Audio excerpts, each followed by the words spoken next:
Hey guys, in this video I will share all the expenses I had in 1 month in Bali. Don't mind me, I will have my phone with me because I need the notes to give you all the secret sauce you need to know.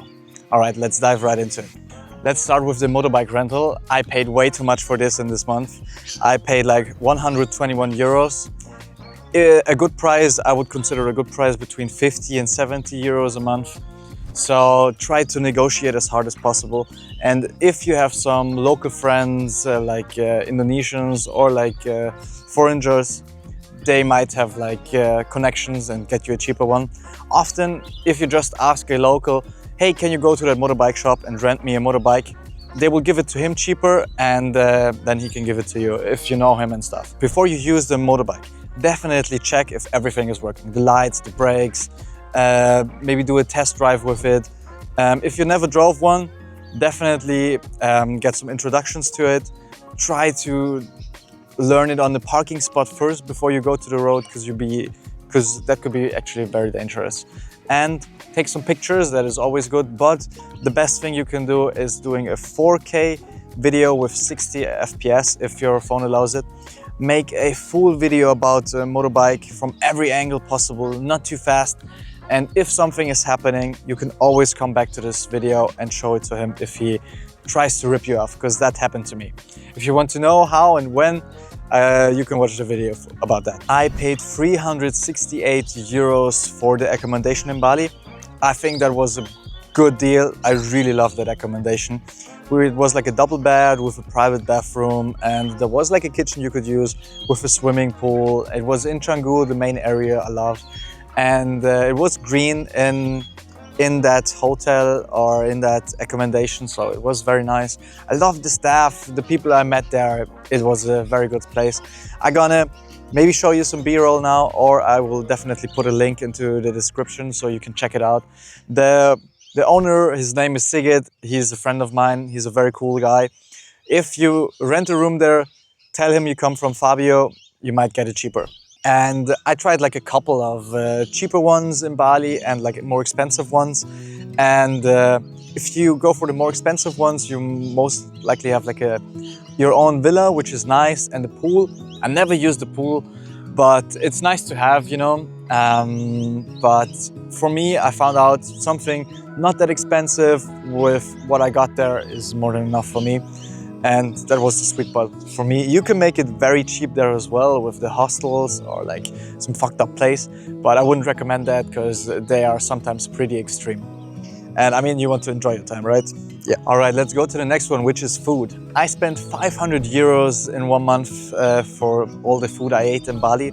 But to be fair, I ate pretty good. I went to good restaurants and sometimes to local ones or to street food variations, which is nice. But you can try them definitely out. But the thing is, with local restaurants, sometimes the hygiene isn't the best. And yeah, it is a 50-50, you know. But definitely try them out if you want. I ate one of the best local dishes and foods there, so it is definitely worth checking out. But the thing is, maybe you've heard about it, Bali Belly. That is not just a meme, that is a thing. I think like there is like some weird data and statistics about it. But a lot of people get a Bali belly, and I had a Bali belly. You don't want to have a Bali belly, it sucks. Yeah, it comes from all sides out of your body, and you have a bad time, bad diarrhea, all that is included.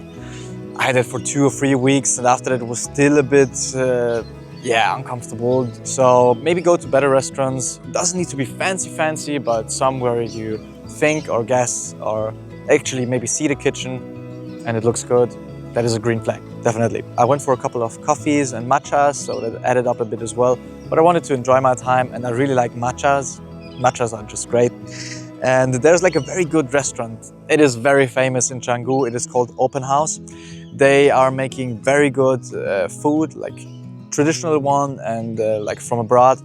And the nice part is you can actually track your calories. So they show you how much protein, fats and carbs it has, which is very nice. And it's a great vibe, it's a nice restaurant, amazing people, but there's often like a waiting line, so definitely go there a bit earlier, like before it's lunchtime, maybe at 11 a.m. or before it's dinner time, maybe like 5 p.m. and not 6 p.m., stuff like that, you know.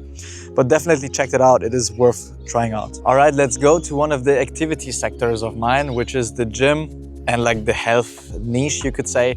I went to one of the best, or if not the best gym in Bali, and that is the Obsidian 2.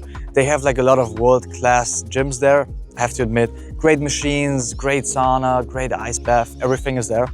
But for me, I've tried a bunch of them, was definitely the Obsidian 2. By now it should be finished, they should be finished with the constructions and everything. They have like a jacuzzi, a pool, ice baths, a great gym area with very good gym equipment, Panada, Nautilus, etc. So I can highly recommend that place. It is a bit pricey though, I have to admit, but yeah, if you want to go to a gym with an AC, it's not that far off. I went for 1 month to a gym with no AC, and trust me, that is night and day in performance and yeah, how the workout feels, you know.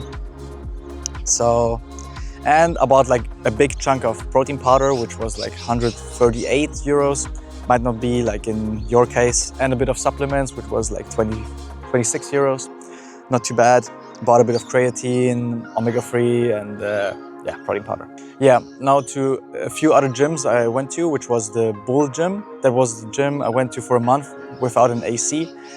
They have like great machines and you know, nice people there, but like I said, no AC, it's a bit rough. Other gyms I went to was like the Top Gym, which is very nice.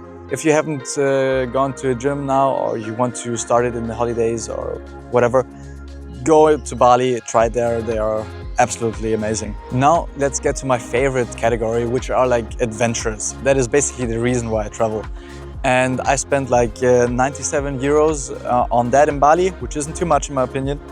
We went to a bunch of different temples, water ceremonies, or like traditional ceremonies where you get good luck for a month and so on. And great highlights, great temples are the Besaki temple. That is like the biggest temple in Bali, which is very, very nice. Another good one is the Pura Segara Ulun Danu Batur. That is a good one. I'm gonna show some pictures and B-roll whatsoever. Because yeah, and which I think was the second best temple, I would say, was the Garuda Vishnu Kenchana Cultural Park in Uluwatu.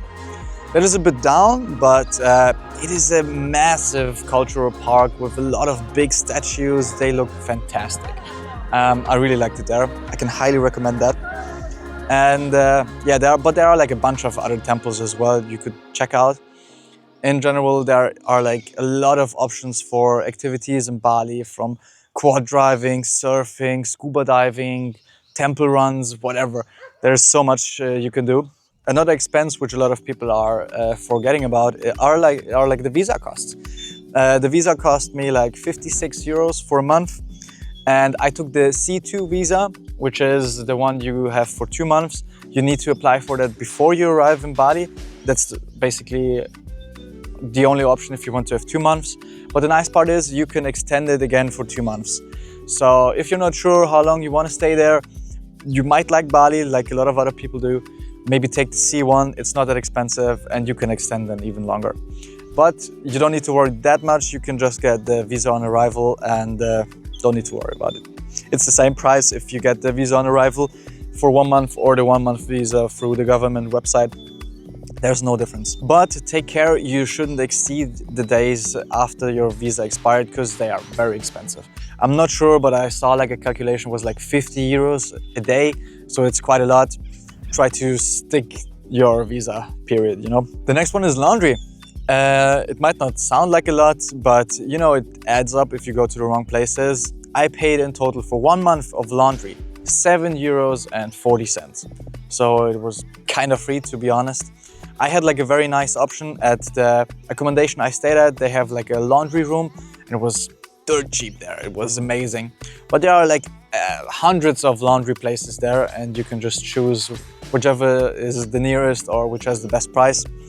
I would say like 10,000 per kilogram is good price.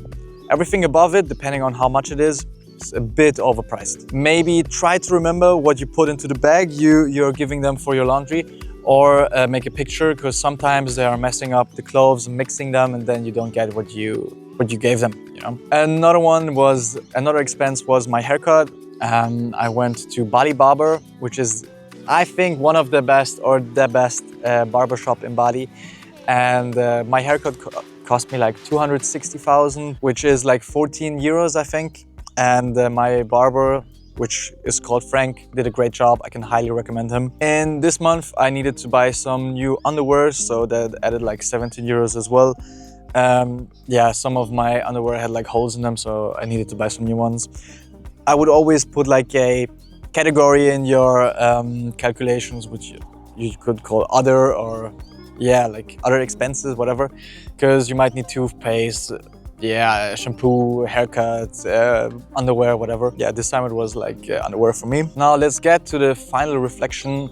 I spent 1,528 euros for 1 month in Bali, but I definitely didn't miss out on everything. I always yeah, went the middle way, basically. Not too expensive, not too cheap, but I basically enjoyed the whole month there. So it is up to you if you want to do it more on a budget or more extreme. That is the nice part about Bali. You can do it both ways. You can do it very cheap, you can do it very expensive, you can do something in the middle. It just depends on what is important to you. Maybe if you're not going to the gym, you can subtract all these costs and it's a lot less, you know? Yeah, if you have got any questions to Bali, like what activities, what temples to go to, whatever, watch some of my reels from the past, from my shorts. I was 2.5 months there. I went to a lot of the activities. I basically hit all the checks for my bucket list I had for Bali. And if you have questions, just drop them in the comments. And if you know someone is going to Bali or you are going to Bali at some point, save the video or send it to the people that are going to travel there. And yeah, thank you for watching. I hope I see you in the next one.